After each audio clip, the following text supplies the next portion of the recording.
मैं रही, as a professor जो मैंने लड़ाई की, आज भी एज ए यूथ का, हजारों यूथ का नेतृत्व करते हुए मैं ये फुली रिस्पॉन्सिबिलिटी लेती हूँ, चाहे मैं दिल्ली में रहूँ, चाहे मैं पंजाब में रहूँ, देश के किसी भी कोने में रहूँ, मैं इस चीज़ के खिलाफ हमेशा इस चीज़ के सपोर्ट में हूँ, संविधान को बचाने के लिए, भारत को बचाने के लिए, because we are firstly and lastly Indians. तो अगर हम भारतीय हैं तो हमारा अधिकार बनता है अपने लोकतंत्र को बचाने का, अपने राज्य को बचाने का।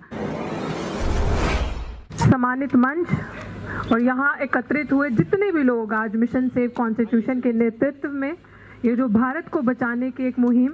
संविधान को बचाने की एक मुहिम में जिसका इनिशिएशन एडवोकेट महमूद पराचा जी ने लिया और अभी तक निरंतर अपने प्रयासों से अपनी पूरी लीगल टीम के साथ, अपनी टीम के साथ, उनकी टीम का एक छोटा हिस्सा मैं जो आप सबके सामने यहाँ खड़ी हूँ, और एडवोकेट बदलिया साहब जो दिन रात उनके साथ चल रहे हैं। बड़ी मुद्दों की बात, काम की बात बताऊंगी, क्योंकि जितना गर्म माहौल बाहर है उतने ही गर्म हमारे जज्बात भी हैं, उतनी गर्मी हमारे जज्बातों में भी है। कतार में तो ईवीएम की बचाने के लिए कुछ महीने पहले, कुछ ऑलमोस्ट 1 साल पहले बहुत सारे लोग निकले थे ईवीएम को बचाने के लिए, बट मुझे नहीं पता आज वो किस चीज़ को बचा रहे हैं। बट जोरदार तालियां इस चीज़ के लिए मैं पराचा साहब के लिए आप सबसे चाहती हूँ कि आज भी जो एक इंसान जितनी मजबूती से सड़क पे इतनी धूप गर्मी में आपके बीच में बैठा है आपको जागरूक करने के लिए, उतनी ही मजबूती से वो लड़ाई कोर्ट के अंदर लड़ रहे हैं। वो तो अपना फर्ज टाइम बाय टाइम निभा रहे हैं। क्या हम अपना फर्ज निभा रहे हैं?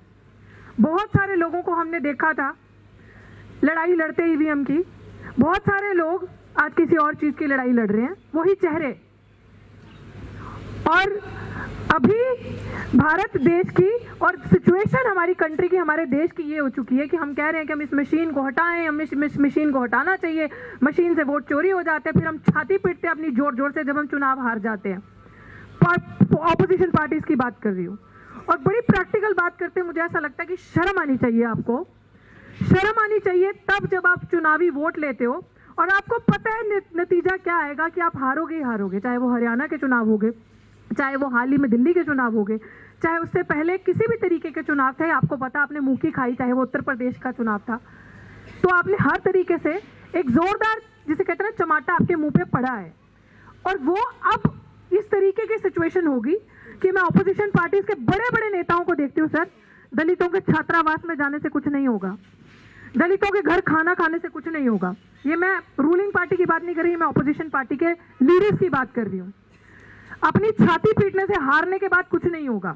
जब निरंतर कोई प्रयास कर रहा होता है, जब हम जैसे लोग सड़कों पे लड़ाई लड़ रहे होते हैं, जब आपको बोल रहे होते हैं ट्विटर्स के थ्रू, सोशल मीडिया के थ्रू अपनी आवाज उठा रहे होते हैं कि आज कोर्ट में इस तरीके से जब पराचा साहब बात करते हैं कि मेरे को ये ऑर्डर चाहिए, वीडियोग्राफी चाहिए, तो वहां पे वीडियोग्राफी तक प्रोवाइड नहीं की जाती, वहां पे हर पूरी कोशिश की जाती है इलेक्शन कमीशन की मैनिपुलेशन करने की, झूठ बोलने की। और इस तरीके से जब आपको पता है कि आपके वोट की चोरी हो रही है और आने वाले टाइम पे भी होगी, अभी बिहार चुनाव भी आपके सामने है, तो मुझे समझ नहीं आता आप कौन सी नींद में हो। फिर मुझे ये लगता है कि चोर चोर मुसेरे भाई हैं, फिर मुझे लगता है कि इनडायरेक्टली कहीं आप लोग भी बीजेपी को सपोर्ट कर रहे हैं, इनडायरेक्टली कहीं आपकी भी ये मंशा है कि गरीबों, दलितों, बेरोजगारों का वोट लो, मुसलमानों का वोट लो, जिनके साथ आए दिन दलित और मुसलमानों के साथ जो अत्याचार, जो प्रताड़ना जो आप देखते रहते हो, जो होती है हर दिन, वो तो होनी है जब तक ये सरकार रहेगी। तो आप हमारे सिर पे हाथ किस चीज का रख रहे हो? आप किस चीज की श्योरिटी हमें दे रहे हो कि हम हैं? आप किस तरीके से आज डॉक्टर बाबा साहब भीमराव अंबेडकर का झंडा डंडा उठाकर गली गली में जा रहे हो और आप बता रहे हैं कि संविधान को बचाने की लड़ाई हम लड़ रहे हैं? कौन से संविधान को बचाने की लड़ाई आप लड़ रहे हैं कि जब आपको पता है कि इसी जनता का कीमती वोट लेकर वो सरकार हर फैसला इसी जनता के खिलाफ करेगी, क्योंकि ये लोकतंत्र है। अगर ये लोकतंत्र है तो इस देश के लोकतंत्र में जो लोग हैं, तो लोगों की आवाज है कि ईवीएम हटाओ, तो ईवीएम क्यों नहीं हट रही? सिर्फ एक उस पॉलिटिकल पार्टी, सब पॉलिटिकल पार्टी, सब लोग जमीन पे, ऑलमोस्ट जितनी भी ऑपोजिशन की पॉलिटिकल पार्टीज थी, सबने प्रेस कॉन्फ्रेंस करी, सबने ये कहा था कि हम इस ईवीएम को हटाना चाहते हैं। तो जब सबने ये एजेंडा सेट किया था, इंक्लूडिंग जनता, जब ये कहा था कि ईवीएम हटनी चाहिए, तो फिर ये वो एक ऐसी सरकार, भाजपा आरएसएस की बनाई हुई सरकार, सिर्फ उसी को ईवीएम से प्रॉब्लम नहीं, क्योंकि उसको पता है ईवीएम से फायदा है। तो मेरा मोटा मोटा सुझाव इस प्रोग्राम का आज ये है, भाषण नहीं देना, आप लोगों को आपके हक बताने कि जब आप लोग हो, आपकी सरकार, आपका देश लोकतंत्र में लोगों का राज, लोकतंत्र में सिर्फ एक यंत्र जो ये मशीन, जो आपका वोट नहीं, खुद के वोटों से सरकार, ईवीएम का मेरे सही मायने में मतलब है कि मोदी कहता है every vote mine, EVM every vote mine, हर एक वोट मेरा होगा। तो जब हम सबको पता है कि ये गुंडागर्दी, ये दलाली, ये इस तरीके का गलत काम किया जाएगा हमारे वोटों से, तो फिर हम सो क्यों रहे हैं?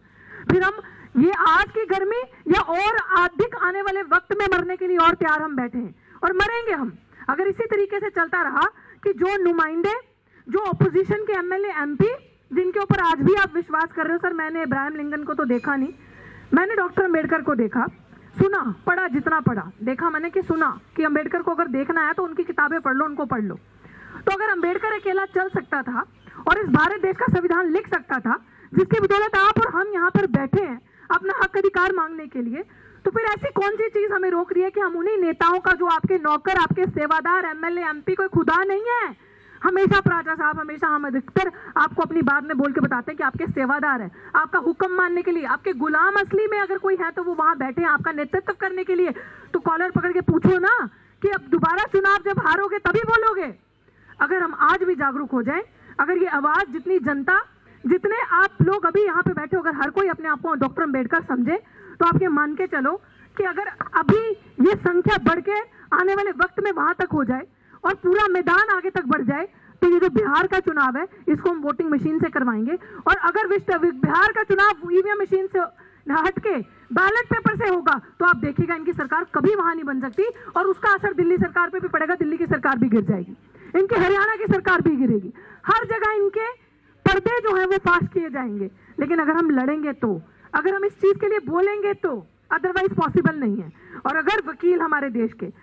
देश के लोग जो जागरूक है, जो नहीं बिकने वाले, इस तरीके से आपको गर्मी में, धूप में, हर जगह चल के आपको जागरूक कर रहे हैं, तो मुझे ये लगता है कि मीडिया के रहे, सोशल मीडिया पे जितने भी लोग आज मेरी बात यहाँ सुन रहे हैं, सब पॉलिटिकल पार्टीज ने समर्थन किया। As a student, as a youth मैं रही, एज ए प्रोफेसर जो मैंने लड़ाई की, आज भी एज ए यूथ का, हजारों यूथ का नेतृत्व करते हुए मैं ये फुली रिस्पॉन्सिबिलिटी लेती हूँ, चाहे मैं दिल्ली में रहूँ, चाहे मैं पंजाब में रहूँ, देश के किसी भी कोने में रहूँ, मैं इस चीज के खिलाफ हमेशा, इस चीज के सपोर्ट में हूँ, संविधान को बचाने के लिए, भारत को बचाने के लिए, because we are firstly and lastly Indians. तो अगर हम भारतीय हैं तो हमारा अधिकार बनता है अपने लोकतंत्र को बचाने का, अपने राज्य को बचाने का। तो अगर बचाना है तो हमें इस गंदी मशीन को हटाना होगा और अपने देश को बचाना होगा और अपने हक अधिकार को बचाना होगा। शुक्रिया। जय भीम, जय संविधान। शुक्रिया डॉक्टर रितु सिंह जी। अब जो आज के प्रोग्राम के जो सूत्रधार हैं, जिन्होंने आज के लिए बीड़ा उठाया था, जो को बचाने का, तो अगर बचाना है तो हमें इस गंदी मशीन को हटाना होगा और अपने देश को बचाना होगा और अपने हक अधिकार को बचाना होगा। शुक्रिया। जय भीम, जय संविधान।